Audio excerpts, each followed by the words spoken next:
Alors, il faut remonter à l'édifice idéologique qui anime un petit peu les élites qataries pour bien saisir cette obsession de la reconnaissance. Mais la première des choses à mettre en évidence, c'est cette obsession de la reconnaissance est due à la situation géopolitique du Qatar. C'est un petit pays immensément riche et dont la richesse est inversement proportionnelle à sa vulnérabilité. Savoir que le Qatar est un pays à peine plus grand que la Corse, qui détient les troisièmes réserves mondiales de gaz naturel, mais qui est coincé entre un Iran et une Arabie saoudite qui se sont plus ou moins montrés dans l'histoire menaçants. Donc le Qatar a besoin de compenser ses faiblesses intrinsèques par une politique du rayonnement. Le maître mot de la diplomatie du Qatar, de l'ensemble de l'édifice diplomatique du Qatar, c'est le soft power, cette diplomatie d'influence qui le pousse à vouloir se cultiver une image afin de se positionner sur la carte du monde. Alors, il y a un certain nombre de leviers d'action qui sont convoqués par les autorités qataries, notamment depuis l'accession au pouvoir de Sheikh Ahmed, le nouvel émir, en juin 1995.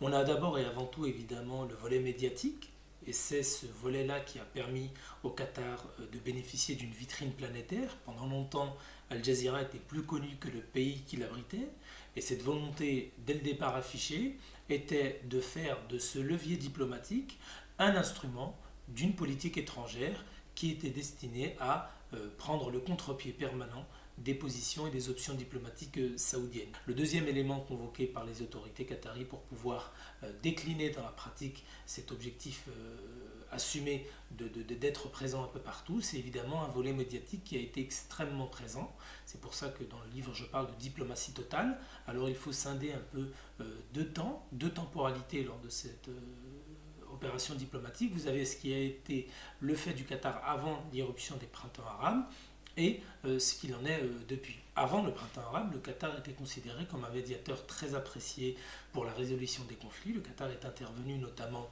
au Liban pour pouvoir régler la crise, notamment l'année 2008 avec l'accord de Doha qui a permis de calmer et de quasiment éviter la guerre civile et de rassembler les différentes parties libanaises autour d'un consensus et de l'accord de Doha qui a été signé donc dans la capitale qatarie devant toute la presse internationale et en présence de tous les partis politiques libanais. Le Qatar est également intervenu en tant que médiateur pour la réconciliation inter-palestinienne, mais il est également intervenu au Yémen, au Soudan, pour lequel un processus de Doha a été mis en place, et également dans d'autres pays du monde, jusqu'au Maroc, avec un certain nombre de médiations dans le conflit avec le front Polisario. Ça, c'était avant le printemps arabe. Maintenant, force est de constater que le Qatar a choisi son camp depuis l'éruption de ces révoltes initié en Tunisie à la fin de l'année 2010. Et là, le Qatar a pris fait et cause vers les formations issues de la matrice des frères musulmans. Le Qatar les soutient financièrement, idéologiquement et médiatiquement.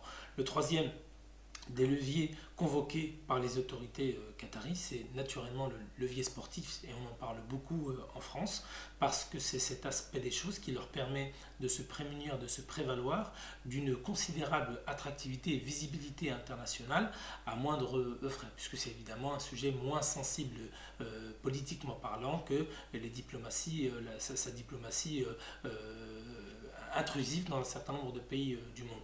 Donc le volet du sport a dès le départ constitué pour les autorités qataries un vecteur majeur du rayonnement de leur État. C'est pour ça que des sommes colossales sont engagées dans cet aspect des choses.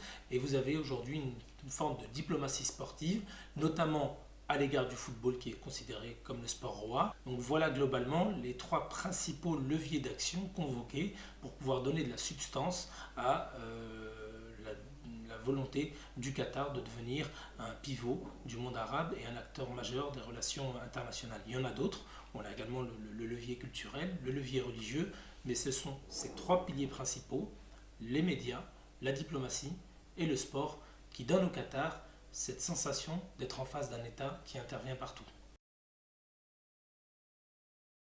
Alors ces bonnes relations, elles ont une histoire, elles débutent dès les années 70 avec la présidence de Valéry Giscard d'Estaing, mais elles prennent un essor de plus en plus important avec le septennat et le quinquennat de Jacques Chirac. Elles vont prendre une dimension spectaculaire avec l'épisode de Nicolas Sarkozy. C'est vraiment à ce moment-là où le Qatar se rend compte qu'il peut opérer avec la France un lien stratégique important qui permet à deux puissances moyennes de lier leurs efforts afin de faire un saut qualitatif dans leur influence auprès du concert des nations. On peut résumer la relation entre la France et le Qatar selon l'expression suivante: les gouvernements passent mais les intérêts demeurent, et vous avez évidemment des intérêts français dans la région qui sont nombreux et qui doivent être préservés nonobstant la différence de pouvoir en place. La France, quand on connaît la situation économique de notre pays qui est donc frappée par une crise qui semble s'installer dans le cadre d'un continent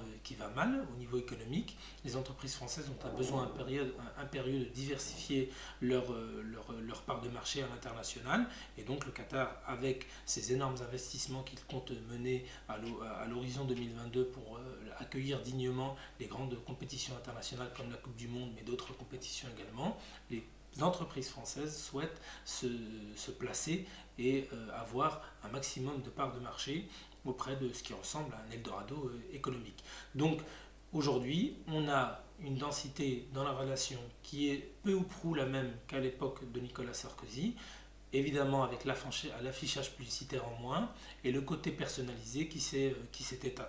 On est dans une relation beaucoup plus sobre, beaucoup plus traditionnelle, et puis on a une volonté également du côté français de diversifier un peu les points d'appui dans la région du Golfe, de sortir du tout Qatar qui caractérisait l'époque de Nicolas Sarkozy et de développer des relations beaucoup plus larges avec notamment les Émirats arabes unis et l'Arabie saoudite.